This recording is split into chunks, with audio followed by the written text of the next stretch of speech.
Thanks, everyone. Tim, alcoholic. Okay, we're on the bottom of page 37. We're in More About Alcoholism. If you weren't here last week, we did take step 1 as a group. We'll do that again this week just to make sure everybody's up to where everybody else is.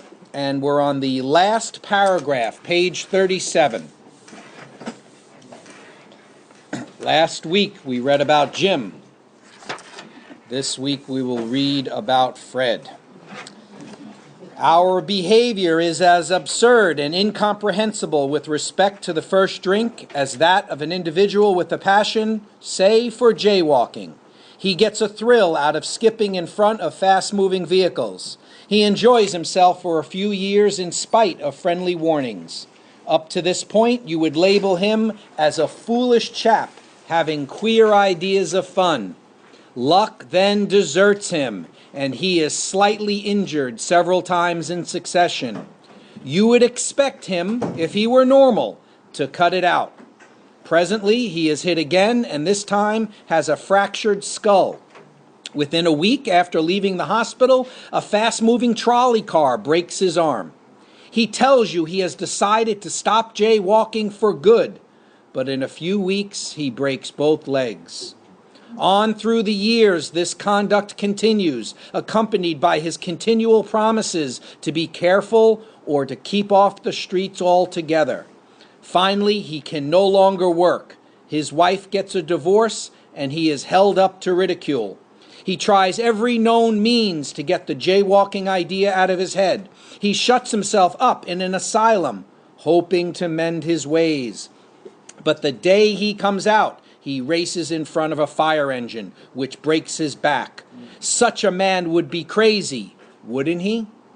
You may think our illustration is too ridiculous, but is it? We who have been through the ringer have to admit, if we substituted alcoholism for jaywalking, the illustration would fit us exactly. However intelligent we may have been in other respects, where alcohol has been involved, we have been strangely insane. It's strong language, but isn't it true? Some of you are thinking, yes, what you tell us is true, but it doesn't fully apply. We admit we have some of these symptoms, but we have not gone to the extremes you fellows did, nor are we likely to. For we understand ourselves so well after what you have told us that such things cannot happen again. We have not lost everything in life through drinking, and we certainly do not intend to. Thanks for the information. That may be true for certain non-alcoholic people who, though drinking foolishly and heavily at the present time, are able to stop or moderate, because their brains and bodies have not been damaged as ours were. But the actual, meaning the real alcoholic, or the potential alcoholic, with hardly an exception, will be absolutely unable to stop drinking on the basis of self-knowledge, which is equivalent to saying self-will. Your life will remain unmanageable if you're using human means to beat the problem. We're powerless, and we need to find the power. The power is not within yourself. This is a point we wish to emphasize and re-emphasize, to smash home upon our alcoholic readers as it has been revealed to us out of bitter experience. Let us take another illustration. Fred is a partner in a well-known accounting firm. Does anybody know who Fred actually is? Harry Brick. Sarah's not here tonight, but in Experience, Strength, and Hope, Harry Brick's story is in there, and it's called A Different Slant, and we're calling him Fred in this case here, but you can read his story in Experience, Strength, and Hope, A Different Slant. His income is good. He has a fine home, is happily married, and the father of promising children of college age. He has so attractive a personality that he makes friends with everyone. If ever there was a successful businessman, it is Fred. To all appearance, he is stable, well-balanced individual. Yet, he is alcoholic. We first saw Fred about a year ago in a hospital where he had gone to recover from a bad case of jitters. It was his first experience of this kind, and he was much ashamed of it.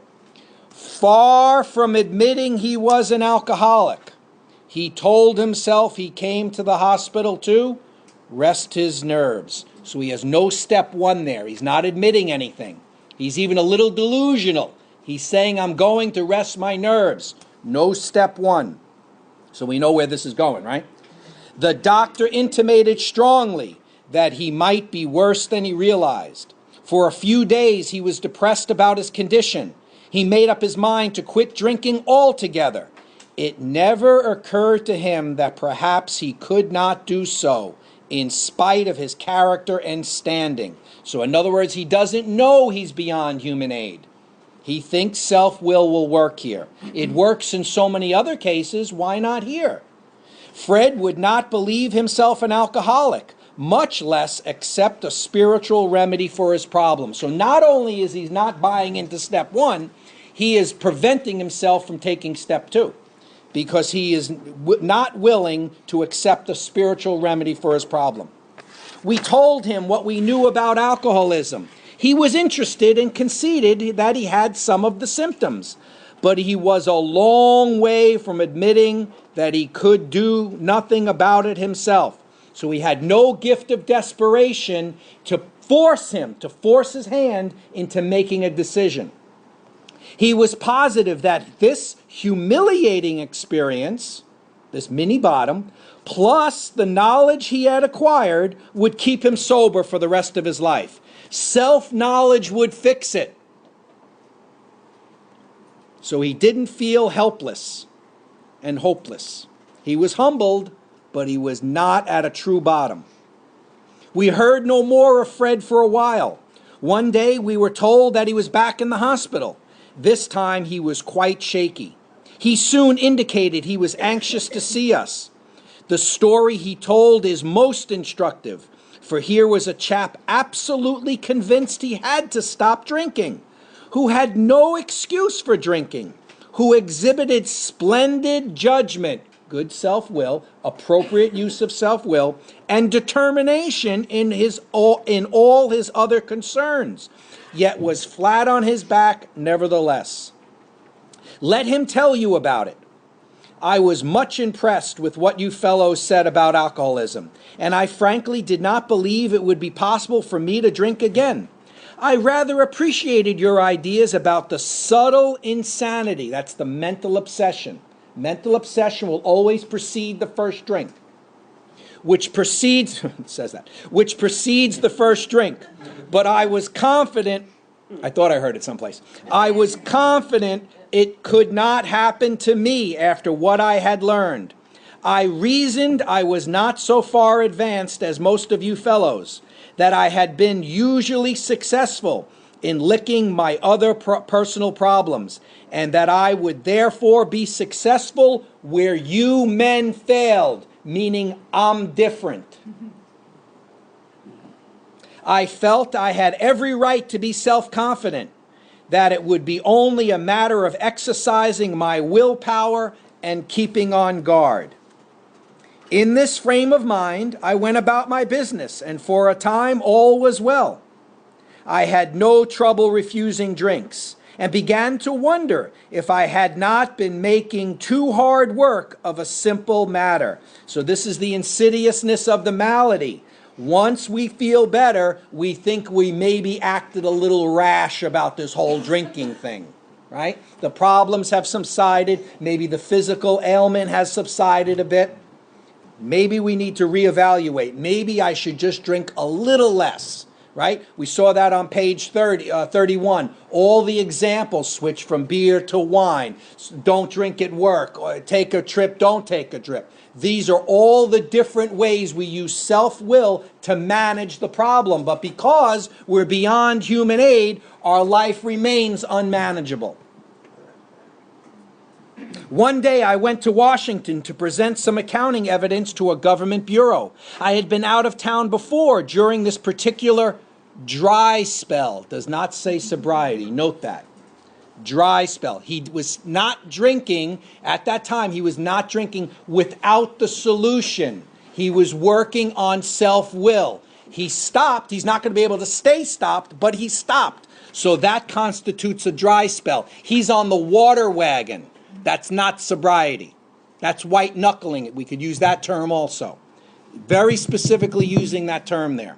Let me read the sentence again. I had been out of town before during this particular dry spell, so there was nothing new about that. Physically, I felt fine. Neither did I have any pressing problems or worries. My business came off well. I was pleased and knew my partners would be too. It was the end of a perfect day, not a cloud on the horizon. And isn't this interesting? How many times have we heard that when things are awful, the person stays sober? When things get good, you know, the DWI charge was dropped. The person drinks again, right? It's when things are good that we have to be most careful, I believe. I went to my hotel and leisurely dressed for business. I went to my hotel and leisurely dressed for dinner. He was going to mean business, though, after that. I know that. As I crossed the threshold of the dining room, the thought came to mind that it would be nice to have a couple of cocktails with dinner. That was all, nothing more. I ordered a cocktail and my meal. Then I ordered another cocktail. After dinner, I decided to take a walk. When I returned to the hotel, it struck me a highball would be fine before going to bed. So I stepped into the bar and had one. I remember having several more that night and plenty next morning. I have a shadowy recollection of being in an airplane bound for New York and of finding a friendly taxi cab driver at the landing field instead of my wife, meaning she was there also, right? The driver escorted me about for several days. I know little of where I went or what I said and did. Then came the hospital with unbearable mental and physical suffering. So he has no defense against the first drink because he has not found the spiritual solution yet. As soon as I regained my ability to think, I went carefully over that evening in Washington. Not only had I been off guard, I had made no fight whatever against the first drink. This time, I had not thought of the consequences at all. I had commenced to drink as carelessly as though the cocktails were ginger ale. I now remembered what my alcoholic friends had told me, how they prophesied that if I had an alcoholic mind, the time and place would come. I would drink again. They had said that though I did raise a defense, it would one day give way before some trivial reason for having a drink. Well, just that did happen and more. For what I had learned of alcoholism did not occur to me at all. Here's step one. I knew from that moment that I had an alcoholic mind. That's him taking the first part of step one. He's admitting powerlessness. I saw that willpower and self-knowledge would not help in those strange mental blank spots. That's part two. I had never been able to understand people who said that a problem had them hopelessly defeated. I knew then. In other words, he experienced it then. It's not that he believed it, he felt it. It was a crushing blow. This is the gift of desperation. This is the bottom that is sufficient enough to cause him to now look beyond himself. Two of the members of Alcoholics Anonymous came to see me. They grinned, which I didn't like so much, and then asked me if I thought myself alcoholic and if I were really licked this time. I had to concede both propositions. That's taking step one again. That's being asked the question now. So in his mind, he took it up here. Now he's saying it in front of these two other alcoholics. They piled on me heaps of evidence to the effect that an alcoholic mentality, such as I had exhibited in Washington, was a hopeless condition. Who said that also? Dr. Jung, right? To Roland, an alcoholic of your type is doomed. But occasionally I see when someone has a vital spiritual experience, they are turned around, right? So Carl Jung says the same thing. They cited cases out of their own experience by the dozen. This process snuffed out the last flicker of conviction that I could do the job myself. So that's basically a reiteration of steps 1 and 2. That's him now saying that there's got to be a power other than myself that's going to fix it. So that's changing from a self-centered life to a God-centered life, or a power greater than my self-centered life. Then they outlined the spiritual answer, step 3, and the program of action, steps 4 through 12, which 100 of them had followed successfully. Though I had been only a nominal churchman, their proposals were not intellectually hard to swallow. But the program of action, steps 4 through, where do we lose most people? Step 4, right? It's the first time you got to do something, right? Everything else is chit-chat. Oh, I got to take a pen out. Oh, my God. But the program of action, though entirely sensible, was pretty drastic. It meant I would have to throw several lifelong conceptions out the window. That was not easy. So that's changing from a what can I get out of life to what can I give to life? What can I pack into the stream of life? This is an altruistic movement. How do I give? That's the drastic change. That's the completely different outlook. The moment I made up my mind to go through with the process, I had the curious feeling that my alcoholic condition was relieved, as in fact it proved to be. Wait a minute, what did he just say? The moment I made up my mind to go through the process, willingness, I had the curious feeling that my alcoholic condition was relieved. He didn't do anything yet, and he had the experience. It was the willingness to decide that I'm going to do everything you guys say. Steps 4 through 12, I'm going to do it. He had the experience right there, or a experience right there, right? As in fact it proved to be. Quite as important was the discovery that spiritual principles would solve all my problems, plural. All our problems, not just the alcohol problem. So if you're broke and your checking account has a negative number, will it solve that problem? Will it put money in that checking account? No. But our way of life will change the way you perceive that, the way you look at that.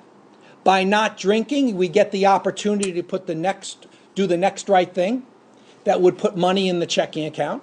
Right? So it doesn't necessarily mean the car loan will get paid, but it means that how we perceive the fear of not making the car loan go away. Significant. Our life can't be based on circumstances. Hurricane Sandy happens tomorrow. Our whole lives can't diminish, right? We still have to be in the altruistic movement. I have since been brought into a way of living infinitely more satisfying, and I hope more useful than the life I lived before. My old manner of life was by no means a bad one, but I would not exchange its best moments for the worst I have now. I would not go back to it even if I could. Now, he's not talking about going back to drinking. He's talking about going back to the other way of viewing life, is what can I take from life? What does life owe me? Fred's story speaks for itself. We hope it strikes home to thousands like him. He had felt only the first nip of the ringer. What does that mean? Fred had a high bottom, right? This isn't a park bench guy, right?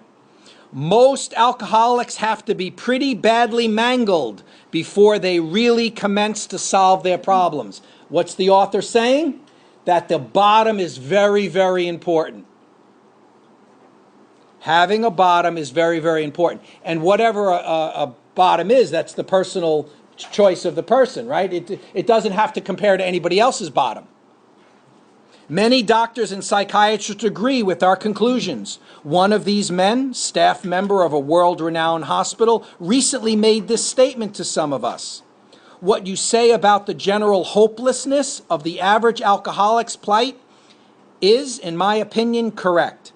As for two of you men whose stories I have heard, there is no doubt in my mind that you were 100% hopeless apart from divine help. So here's another doctor saying the exact same thing as Carl Jung. This doctor was at Bellevue Hospital, and his name is Percy Poliak, Poliack, saying the same thing as Jung.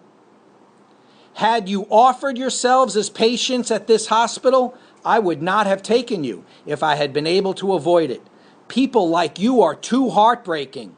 Though not a religious person, I have profound respect for the spiritual approach in such cases as yours. For most cases, there is virtually no other solution. Once more, the alcoholic at certain times has no effective mental defense against the first drink. Except in a few rare cases, neither he nor any other human being can provide such a defense. His defense must come from a higher power. So we're going to take step one more time, and we're going to turn back to page 33. And then again, I had mentioned last week, this is something that I think is very, very important. It's become very, very important to me. But in the first paragraph, last three lines, if we are planning to stop drinking, there must be no reservation of any kind, nor any lurking notion that someday we will be immune to alcohol. I think it's very important to hammer that home, because quite often, after a period of time, people are sober, and then they decide, like maybe I've been away from this thing for 20 years, I can go back to it. We saw that in Jim's story last week. So I make sure that I say to the guy that I'm working with, you've said that you're an alcoholic. You cannot change your mind in 36 years, right? Once an alcoholic, always an alcoholic. Once a pickle, never a cucumber again. And then I do step one, page 30. Right, so isn't that brought home pretty clearly to us on page 30, where we must crush this? Yes, excellent. That's an excellent point. So, this is the question, second paragraph, first two lines. And I change this into a question. I do this as a question. Do you fully concede to your innermost self that you are an alcoholic? Yes. Yes. And then the obvious next sentence there is, this is the first step in recovery. So you really are doing this step via that question. It's understanding Dr. Silkworth's mental physical situation, and it's also understanding the fact that once an alcoholic, never not an alcoholic. So very, very important. We're going to stop there tonight.